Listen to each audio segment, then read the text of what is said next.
আহক দেবৰক্ষী, প্ৰণিপাত গ্ৰহণ কৰো। গুৰুপতিৰ জয় হওক। বাৰু কওকচোন দেবৰক্ষী, আছে নেকি কিবা নতুন সংবাদ? শুনিবলৈ পাইছো গুৰুপতিয়ে হেনো কৃষ্ণ কুমাৰ হাম্বক বন্দী কৰি ৰাখিছে। সত্য কথা দেবৰক্ষী। দ্বাৰকাপতিয়ে এই সংবাদ পালে প্ৰলয়ৰ কৰিব সূচনা। সেই হেতুকে গুৰুপতিয়ে জানি শুনি কৃষ্ণ কুমাৰক এৰি দিয়াটোৱে ভাল হ'ব। অসম্ভৱ দেবৰক্ষী, অসম্ভৱ। যি বংশৰ নন্দ গোৱাল হৈ জীৱন নিৰ্বাহ কৰিছিল, জৰা খণ্ডৰ ভয়ত সাগৰত গৈ লুকাইছিল, সেই উৎকলীয়া কৃষ্ণৰ ভয়ত মই এই হাম্ব কুমাৰক মুক্তি দিব লাগে। এয়া অসম্ভৱ দেবৰক্ষী। আৰু শুনা দেবৰক্ষী, সেই কুৎকলীয়া কৃষ্ণক গৈ কবাগৈ, বিনা যুদ্ধে কেতিয়াও এই হাম্ব কুমাৰক মুক্তি নিদিওঁ মই। নাৰায়ণ নাৰায়ণ, তেন্তে সেয়ে হওক। ই মায়াত বন্দী হৈলে কালিন্দীৰ ঘোঁৰা, জালত বন্দী হৈলে কাছ, তয়ো বন্দী হৈলি গৰ্বৰে, তোৰো হৈ বহৰ বনাস। নাৰায়ণ নাৰায়ণ। নিৰ্গণ, আজিলৈ সভা ইমানতেই ভংগ কৰা হওক।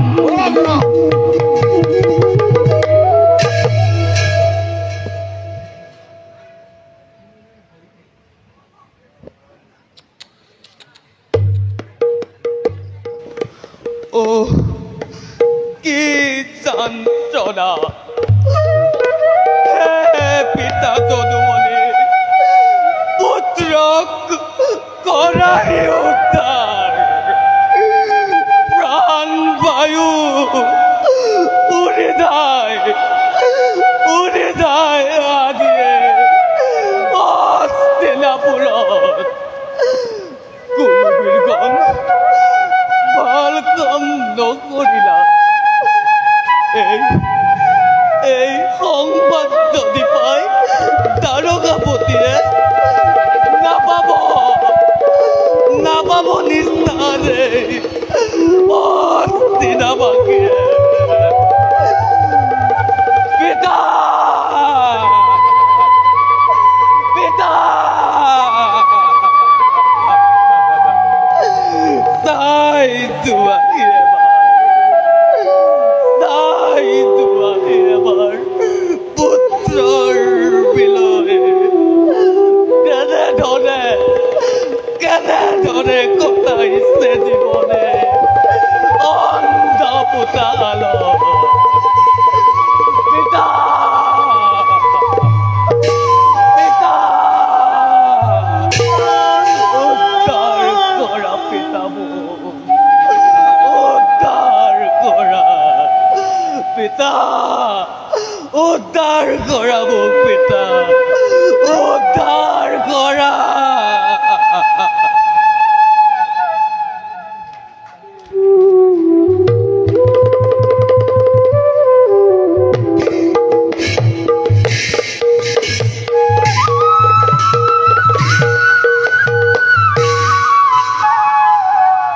নিত নিৰ জনহৰি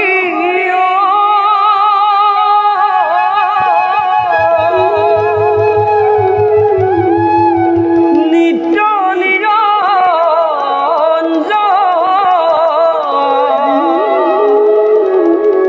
সেৱা কৰি থাকিম প্ৰভু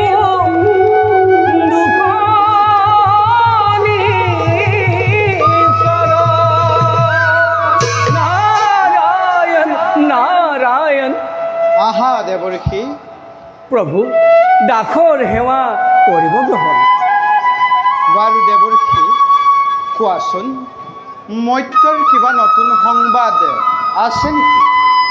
নাৰায়ণ নাৰায়ণ, এই কঙাল নাৰদে মত্যৰ সংবাদ দিব লাগে প্ৰভু আপোনাক। আপুনি অন্তৰ্যামী, চৰাচৰ জগততে আপুনি বিস্তাৰিত হৈ আছে, তথাপিও এই কঙাল নাৰদক কৰিছে চালনা। অন্তৰ্যামী হ'লেও নিজ মুখে নহয় ব্যক্ত। জীৱৰাশিৰ প্ৰতি স্তৰে স্তৰে ভিন্ন ভিন্ন আছে কৰ্তব্য নিজৰ। প্ৰভু তেন্তে শুনক, আপোনাৰ পুত্ৰ সাম্ব কুমাৰক কৌৰৱতীয়ে বন্দী কৰি ৰাখিছে। ইয়াৰ কিবা এটা উপায় কৰক প্ৰভু। নিশ্চয় দেৱঋষি। কি কৈছে দেৱৰক্ষী? বন্দী আছে কৃষ্ণপুত্ৰ হস্তিনাপুৰত। ইমান সাহস কৌৰৱ যাদৱক কৰে তুচ্ছ জ্ঞান। কৃষ্ণ কৃষ্ণ আৰু সহায় নহয়। দাদা এই নাঙলেৰে চূৰ্ণ বিচূৰ্ণ কৰি হস্তিনা নগৰ উদ্ধাৰি আনিম সাম্ব কুমাৰক।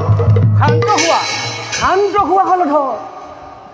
হস্তিনা আৰু দ্বাৰকাৰ মাজত মধুৰ সম্পৰ্ক আছে। এই সম্পৰ্ক অটুট ৰাখ হলধৰ, অটুট ৰাখ। তেনেহ'লে শত্ৰুতা ভাৱেৰে নগৈ মিত্ৰতা ভাগেৰে গৈ হস্তিনাপতিক সুধি চোৱা যাওঁ, সাম্ব কুমাৰক মুক্তি দিয়ে নে নিদিয়ে। যোৱা দাদা, শত্ৰুভাৱে নগৈ মৃত্যুভাৱে গৈ সাম্ব কুমাৰৰ মুক্তিৰ প্ৰাৰ্থনা কৰাব। যদুপতি, সাত্যকী, যদি হস্তিনাপতিয়ে বিনা প্ৰতিবাদে সাম্বক মুক্তি নিদিয়ে, তাৰ উপায় দাদাই ভালদৰেই জানে। দেৱঋষি প্ৰভু ব'লা এতিয়া আমি দুয়ো যাওঁ নিজ নিজ কৰ্তব্যত হওঁ অগ্ৰসৰ। বলক প্ৰভু।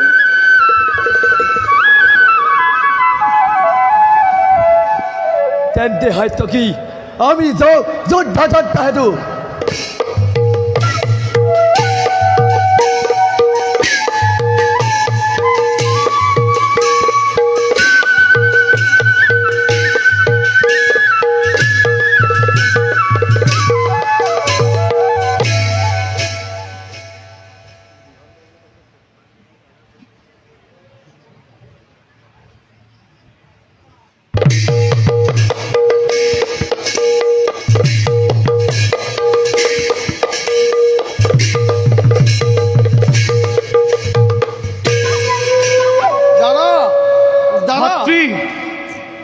দাদা ভাতৃ বলোৰাম আৰু সাত্যকী ৰাজসভাত কৰিছে অপেক্ষা। আপোনাৰ আদেশ পালেই ৰাজসভাত কৰিব বাবে। বলোৰাম আহিছে হস্তিনা নগৰে। হয় দাদা। হস্তিনাৰ আজি সৌভাগ্যৰ দিন। মিত্ৰ আমাৰ দ্বাৰকাবাসী, গতিকে সখা যোৱা অতিথিক ৰাজ সন্মানে ৰাজসভালৈ লৈ অহা হওক।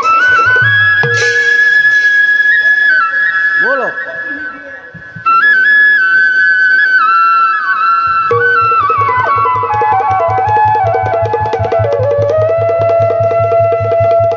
আহক জনগণ, জনাইছো সম্ভাষণ।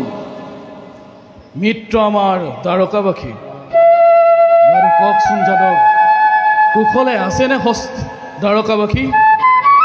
তাৰ বিষয়ে নকলেও হস্তিনাপতিয়ে জানে নিশ্চয়। হস্তিনাপতি প্ৰমুখে সকলো হস্তিনাবাসীৰে মংগল নে? শ্ৰীহৰিৰ কৃপাত সকলোৰে মংগল। ভাতৃ দুশাসন, দাদা অতিথিৰ শুশ্ৰূষাৰ বাবে অন্তঃপুৰত দিয়া হওক সংবাদ। ভাল দাদা। তাৰ আগেৰে কোৱাচোন ৰাজ, কিবা বন্দী কৰি ৰাখিছা সাম্ব কুমাৰক? আৰু তুমি তাকেই কৈফত বিচাৰি আহিছা হস্তিনাৰ পৰা? শান্ত হ ভাতৃ। শুনা হে দ্বাৰকাবাসী, পাতিছিলো স্বয়ম্বৰ নিজ সুহিতাৰ। ঘটালে বিঘিনি মোৰ শুভ কাৰ্যত বলপূৰ্বকভাৱে হৰণ কৰি নিব বিচাৰিছিল মোৰ দুহিতাক আৰু সেই অপৰাধতে বন্দী আজি শাম্বকুমাৰ। যদিও কৰিছে অপৰাধ শাম্বই অজান শিশু বুলি জানো, ক্ষমা নকৰিব প্ৰথমবাৰৰ বাবে। এক প্ৰভাৱ থাকিব উভয় কুলত। শুনিছানে কুৰুবীৰগণ, কৰিছে কি কাটৰ অনুৰোধ? এনে গুৰুত্ব অপৰাধীক বিনা মুক্তি শাস্তি দিব লাগে। সঁচা, মধুৰ সম্পৰ্ক আছে দুই কুলৰ মাজত, কিন্তু এনে নিজ কৰ্মৰ সমৰ্থন কৰি মই কেতিয়াও মুক্তি দিব নোৱাৰো সেই শাম্বকুমাৰক। হস্তিনাবীৰগণ, আছিল মধু সম্পৰ্ক অতীত কালত। যদি শাম্বকুমাৰক মুক্তি কৰি নিদিয়া তেন্তে পলায়ৰ সূচনা হ'ব হস্তিনানগৰ। দুৰ্যোধন ইও এক অদ্ভুত খেলা। হে ৰাম, এয়াই হৈছে মোৰ শেষ সমিধান। হয় যদি হওক হস্তিনাৰ গৌৰৱ লুপ্ত, হয় যদি হওক এই দুৰ্যোধনৰ নাম ৰখা চলে, তথাপিতো এই শাম্বকুমাৰক নিদিও মুক্তি। অসম্ভৱ, অসম্ভৱ, অতিকে অসম্ভৱ। দুৱাৰক মুক্তি নিদিয়া পৰ্যন্ত মই ঘূৰি নাযাওঁ দ্বাৰকা নগৰে। বীৰগণ, এই দাম্ভিকৰ অত অহংকাৰ। ৰাম, এই মুহূৰ্ততে তই হস্তিনাথ কৰ ত্যাগ।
সাত্যকী, কিয় আহিছ তই মৃত্যুৰ মুখলৈ?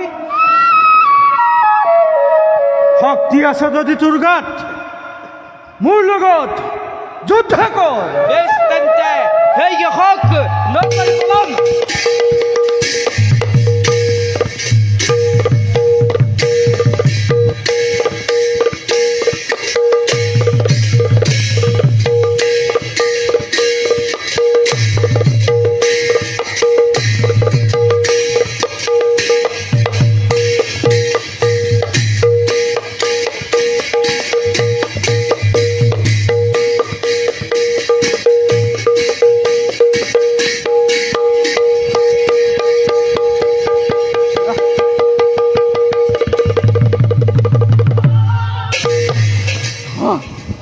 গুৰুপতি, মিছাতে মাতি ললি নিজৰ মৰণ।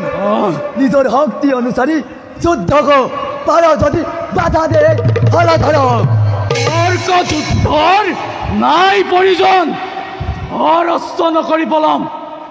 সেয়ে হওক।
যদি আছে মোৰ সমৰ ক্ষেত্ৰত তাতো আছে শান্তি মোৰ ভীৰুৰ দৰে নপলাই যাদৱ বাহিনী পিছতেই পাতিলি প্ৰহাৰ সমৰ এতিয়াও যিটো শীত উপদেশ যুদ্ধক্ষেত্ৰ ত্যাগ কৰি ঘূৰি যা নিজ ৰাজ্যলৈ তেন্তে সেই হক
ৰক্ষা কৰ তোৰ নিজৰ জীৱন।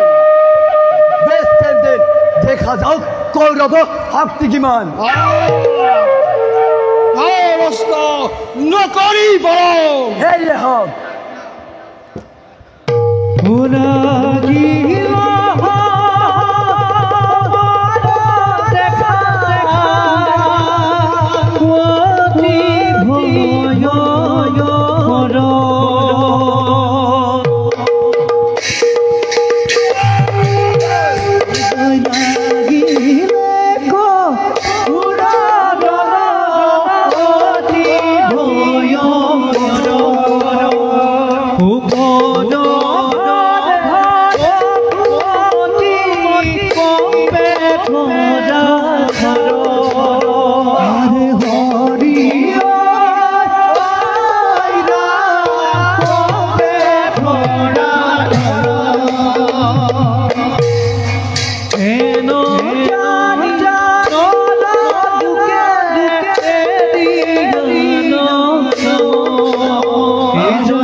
দাদা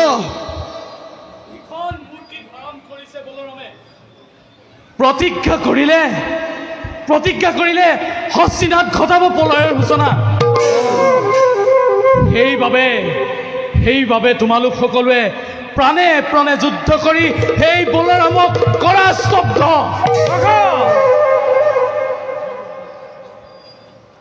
দাদা বাৰে বাৰে যুদ্ধ কৰিও পৰাজিত আমি। মোৰ বোধেৰে সেই কলীয়া কৃষ্ণই চালনা কৰিছে আমাৰ ওপৰত। গোপাল মোৰ মনেও তাকেই কয়, নহ'লেনো পাৰে না জিনিব কওঁ নহয় মহাবীৰক। নুশুনাবা আৰু সেই কুৎকলীয়া কৃষ্ণৰ কথা। সি যদি ইমানেই মায়াবী আছিল তেন্তে কিয় হৰণ কৰি নিছিল সেই ভীষ্মকৰ কন্যা? এই কুৎকলীয়া কৃষ্ণলৈ কোনেও নকৰিবা ভয়। ময়ো যাওঁ বলোৰামৰ সন্মুখে, যাওঁ চাওঁ আজি যাদৱৰ শক্তি কিমান।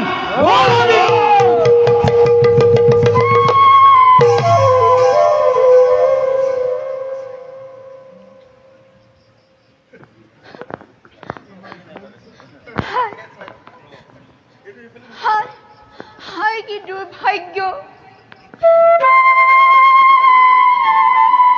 যাক মই হৃদয়ৰ দেৱতা বুলি কৰিছো গ্ৰহণ, তাকো আজি নিষ্ঠুৰ নিয়তিয়ে গ্ৰাস কৰিছে। পিতা, পিতা, এয়া তুমি ভুল কৰিলা পিতা, তুমি ভুল কৰিলা। বহু আশা বুকুত বান্ধি আপোনাৰ দুইটা শাম্ভ কুমাৰক স্বামী ৰূপে কৰিছো গ্ৰহণ। তেওঁৰ অবিহনে মোৰ নৰয় জীৱন।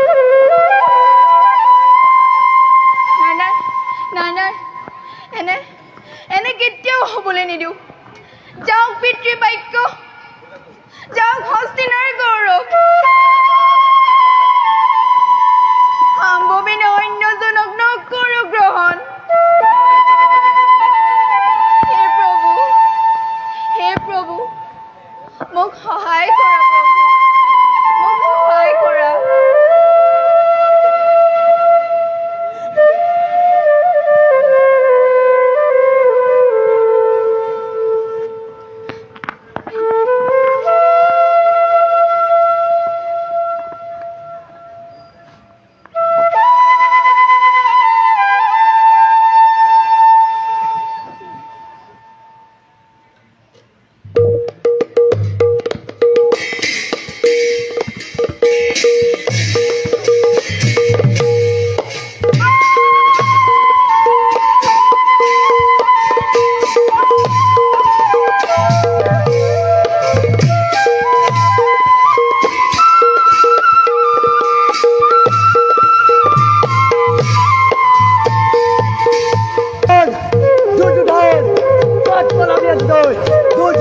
এই অহংকাৰী যাদৱক পৰ ৰাজ্যত আহি তই কৰ অহংকাৰ।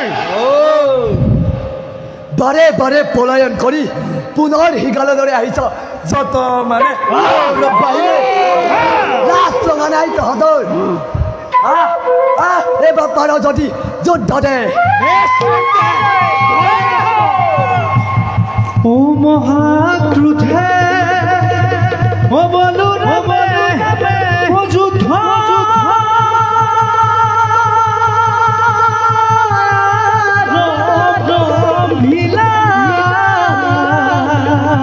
দেখা দেখা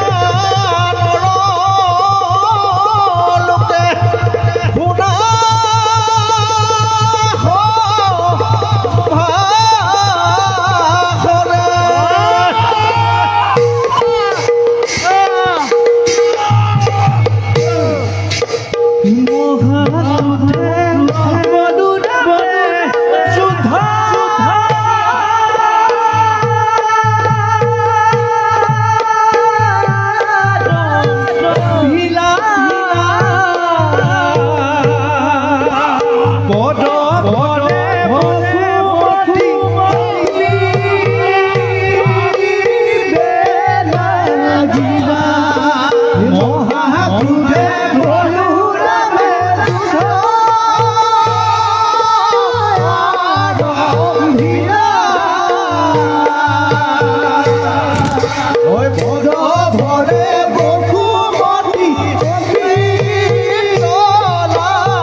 কৰিলো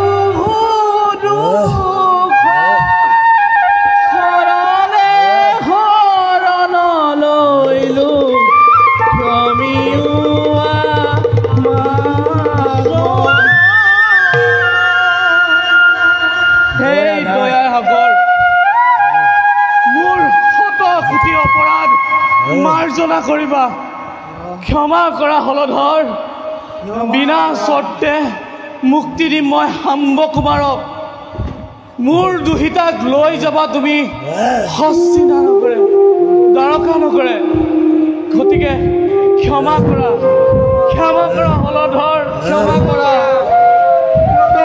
হলধৰ ক্ষমা কৰা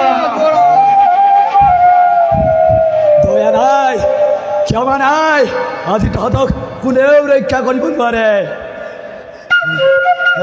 তোমাৰ দুখতে আজি হস্তিনাবাসী হ'ল ক্ষমা কৰা হলধৰ নাই ক্ষমা কৰা কোনেও ক্ষমা কৰিব নোৱাৰে ক্ষমা কৰা হলধৰ যদি জীৱন মুক্তি বিচাৰিছা তেন্তে দিয়া শাম্ব কুমাৰক মুক্তি দিম মই এই মুহূৰ্ততে শাম্ব কুমাৰক মুক্তি দিম ভাতৃ দুখাখন শাম্ব কুমাৰক লৈ অহা হওক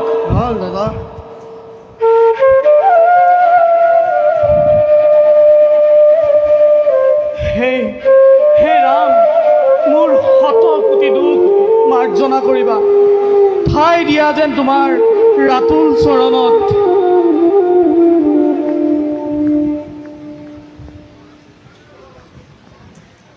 সেই যাদৱবাসী সেই সভাসদ সেই মুহূৰ্ততে সমসাক্ষাততে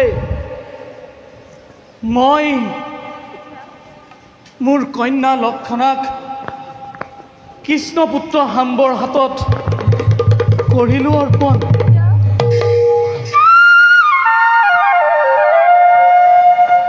হয়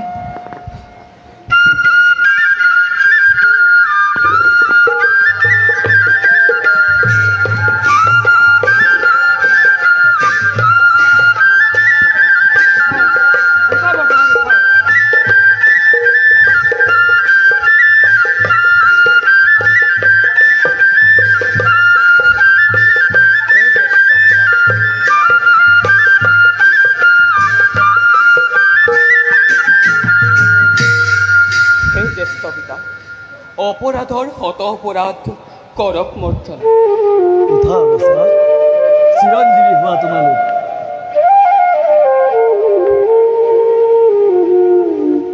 গুৰুপতি কুমাৰ নেজানিয়ে অধমে কৰিলো বহু অপৰাধ যাদৱ আৰু কৌৰৱৰ মাজত আছে এক মধুৰ সম্পৰ্ক এই সম্বন্ধ যেন থাকে সদায় গুৰুপতি আছিল মধুৰ সম্বন্ধ অতীত কালত পুনৰ হ'ল সম্বন্ধ এই মধুৰ সম্বন্ধ যে থাকে সদায়তে আমি এই শুভক্ষণতে যাওঁ পুত্ৰ সৈতে দ্বাৰকা নগৰে হে ৰাম মোৰ শত অপৰাধ মাৰ্জনা কৰিবা মই আনন্দ মনেৰে তোমালোকক দিছোঁ বিদায় যোৱা তোমালোকে দ্বাৰকা নগৰে ব'লা পুত্ৰ যাওঁ আমি এতিয়া দ্বাৰকা নগৰে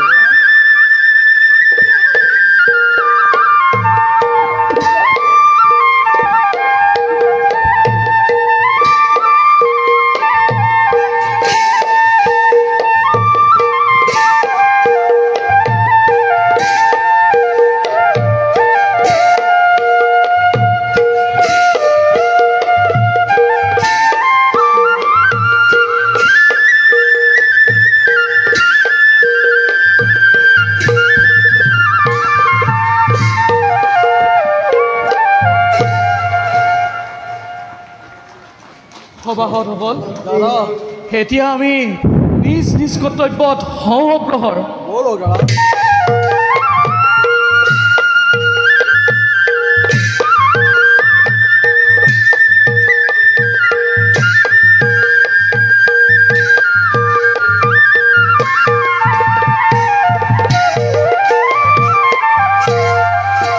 কৃষ্ণ হৰি হৰি হৰি ৰোহন তুফৰ